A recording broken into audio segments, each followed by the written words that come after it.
హైదరాబాద్లో వాన దంచికొట్టింది. ఎడతెరపులేని వర్షంతో నగరం తడిసిముద్దైంది. రోడ్లన్నీ నదులను తలపించడంతో వాహనదారులు ఇబ్బందులు అంతా ఇంత కాదు.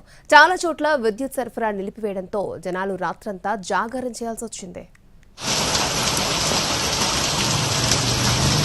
హైదరాబాద్లో జడివాన కురిసింది. నగరంలోని అన్ని ప్రాంతాల్లో భీకరంగా వర్షం కురిసింది.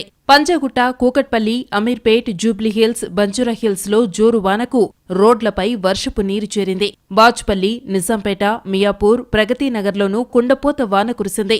లింగపల్లి, చందానగర్, మూసాపేట్, మల్కాజ్గిరి, కుషాయిగూడతో పాటు గచ్చిబౌలి, మెహదీపట్నం, ఫిలింనగర్, కొండాపూర్, హైటెక్ సిటీల్లోనూ భారీ వర్షం పడింది.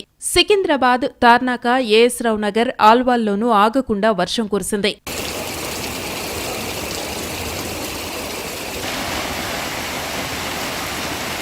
చిన్నపాటి వానకే నీటి మడుగులా మారే హైదరాబాద్ ఈ వర్ష భీభత్సానికి అల్లాడిపోయింది. లోతట్టు ప్రాంతాలన్నీ జలమయమయ్యాయి.